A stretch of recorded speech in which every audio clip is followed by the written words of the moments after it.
Once Yu-Gi-Oh kicked off in Japan in early 1999, the train never stopped rolling. As I've discussed in multiple videos already, it took some time for Konami to get in the groove of how the card game operated from a fundamental level. Series 1 was a rough training course, whereas Series 2, duelists would start to see a level of consistency in regards to play quality. But if the Tokyo Dome riot of 1999 made anything clear, it's that Yu-Gi-Oh was nothing short of popular to a wide audience. After all, even the news of the tumultuous events made its ways overseas. This is all to say that it was inevitable that the franchise would make that jump to Western markets.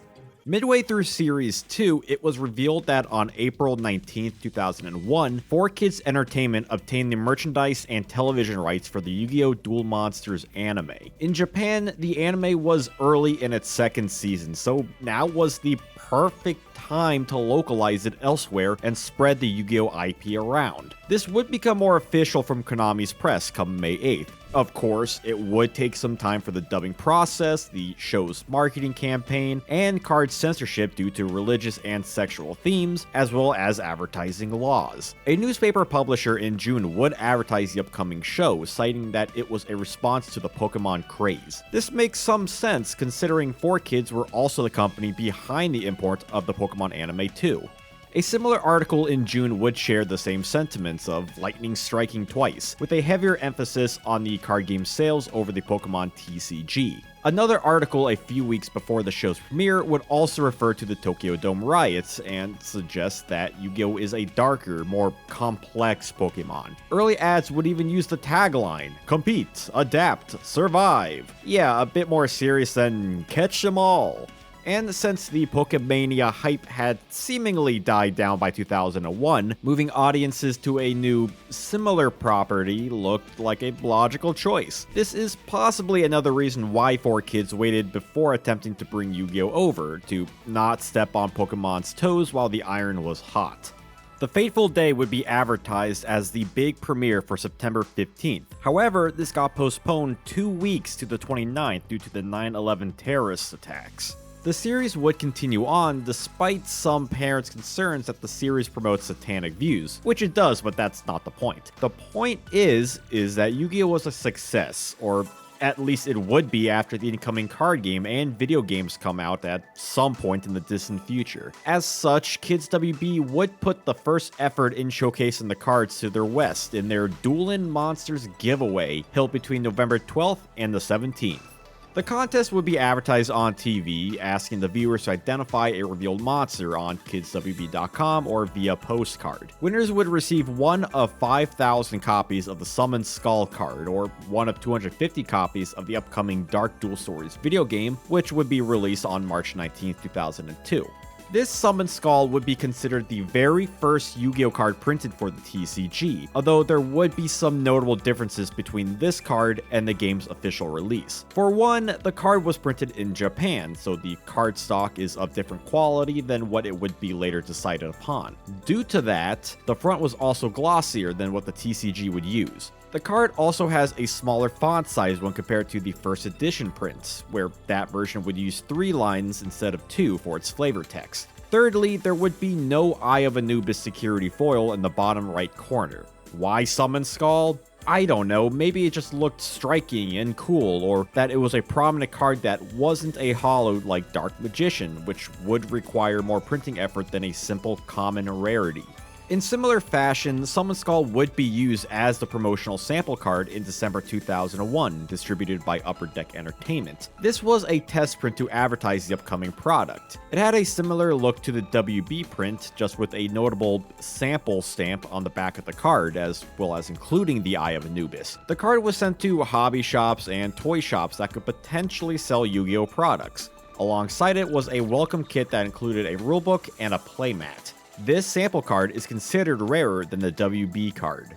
Additionally, on December 12th, this is when Mattel was granted rights to license toys from 4Kids, which would be mentioned in their 2001 annual report. Some of these toys would include figures, model kits, full-on games, and eventually dual discs. I remember back in the day, kids on the playground would rumor that Japan actually had dual discs that projected holograms. Whoa, weren't we stupid? I wish I kept some of those model kits, though I do have the Exodia figure a friend gifted me the other year. Too cool. This is all to say that Yu-Gi-Oh was gearing up way before fans could get their hands on actual playable cards. And if you're enjoying this video and have already Sky Striker engaged with it, then consider joining my Patreon to be part of this channel's success. Even $2 a month helps a lot. It would not be long before Upper Deck Entertainment would announce to the public of the impending release of the card game on February 11, 2002. Aside from this article and the sample promo, I could not find a source on when exactly Upper Deck obtained the rights in 2001, but I would not be surprised if it was sometime in the late summer or fall to coincide with Kids WB's giveaway copies. More so, a June article would mention that Konami did intend to manufacture Yu-Gi-Oh at some point in the near future, meaning the decision had not happened yet. Regardless, some people were surprised by the announcement. The two largest TCGs in North America at the time were Magic the Gathering and Pokemon, both published by Wizards of the Coast. The most likely reason for this was that Wizards' parent company, Hasbro, decided to go with the Star Wars TCG instead of Yu-Gi-Oh since they already had some Star Wars licensing. Wizards would soon later go on to sue Konami 26 times over the span of November 2001 through January 2003. Perhaps they were just salty over Upper Deck getting manufacturing rights, or that Yu-Gi-Oh was originally a parody of Magic and was becoming a cultural sensation. Could you imagine an alternate timeline where Wizards distributed Yu-Gi-Oh? Maybe then we'd still have Magic cards. Either way, Konami would go on to sue Upper Deck, so they were a bit on both ends eventually. And I'm certain Hasbro regretted their choice too, considering the Star Wars TCG only lasted a measly 3 years. Assumed in March, as in my educated guess, there would be one final sample run of Yu-Gi-Oh cards. This time it would be of the upcoming starter deck Yugi. These sample cards only included the common cards of the deck, so no Dark Magician, Card Destruction, or Soul Exchange. The prints would be closer to the public release prints, as they would now be printed in North America with the finalized print settings. Though, like the promo samples, these would include a thicker sample stamp on the back.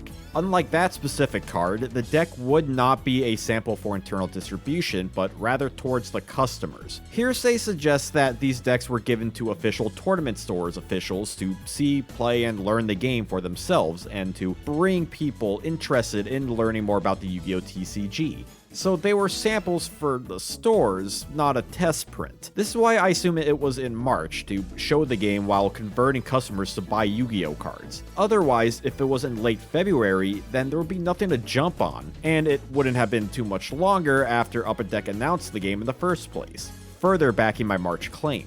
And also, despite some insisting otherwise, there were never any sample prints of starter deck Kaiba, so no sample Blue Eyes White Dragons out there.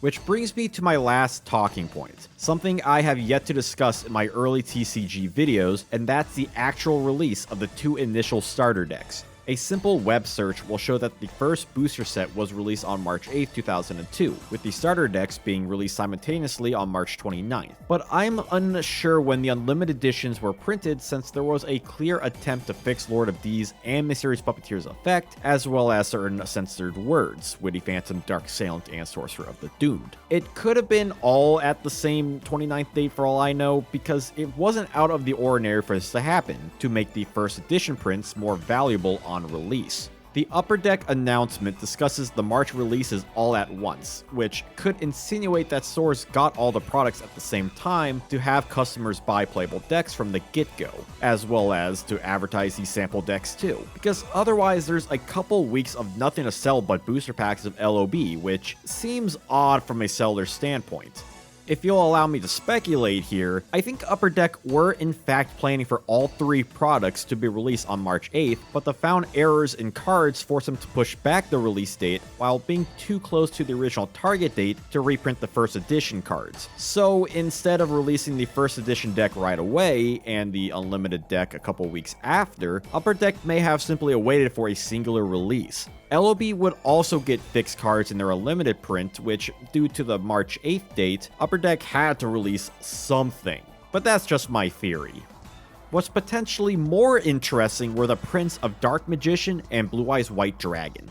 In regards to DM, the art we got in SDY was the first art, which was also featured in the initial DDS promos, whereas LOB received the second art. This is actually weird when considering that over in Japan, it was both the EX and EXR starter boxes, which comprise the TCG starter decks, that contain the second art, while the original Legend of Blue Eyes White Dragon reprint set featured the first art from Volume 1. Seemingly the way the OCG looked at it when doing the next two releases in Structure Deck Yugi and Labyrinth of Nightmare, there was a mindset that there was an art for boxes and an art for sets. It's the same deal with Blue Eyes in both EX and EXR starter boxes, Legend of Blue Eyes, and the later release Spell of Mask and Structure Deck Kaiba, aside from the initial starter box release, which was the first release for the card. And if you're curious, no DM or Blue Eyes in DDS's Japanese counterpart, Duel Monsters 3. So what happened in translation? Here's another of my theories. From what we've discussed throughout this video, SCY, LOB, and the DDS promos were developed at the same time, with SEK not far behind, if at all. Thus, consideration for each release must have been made. I would argue that it was due to the anime showcasing the original arts that made Upper Deck include those in the starter decks, which prominently showed the cards on the box's covers. Due to this, the first arts were given to the starter decks, then the alt arts to the next main release, LOB, and then DDS got the next selection in rotational fashion. The DDS promos really could be any reason, from art preference to the reason being Upper Deck's initial pick, then choosing the starter decks from there, in which my anime theory would still apply. Still, it's an interesting little tidbit from early TCG Yu-Gi-Oh! And that's really all there is to the Yu-Gi-Oh! TCG in 2001 through early 2002, before the TCG kicked off the May 2002 format. A story of giveaways, pre-release marketing strategies, and licensing deals. Fun stuff, I know. But at the same time, this is not information widely available in one place, let alone all the foggy details I had to dive into the internet for, as well as thinking about this stuff for years. I don't know, I just love this shit. Though it is interesting to ponder all the what-ifs. What if Hasbro wanted Wizards to get the Yu-Gi-Oh! License? What if 4Kids obtained the Yu-Gi-Oh! Anime a year earlier? What ramifications would it have in relation to the card pool or the franchise's success in the face of Pokemon? What if those promotional samples didn't spark audience intrigue? What if some other company other than Mattel licensed merchandise? Lego Yu-Gi-Oh! When? I'm sure some would have preferred something else, but again, we'll never know. But what do you all think? Were the right string of decisions made in this early period? Was Summon Skull the best choice to sell the game to shops? Do you all like obscure deep dives like this? Well, I do, and that's all that matters, isn't it?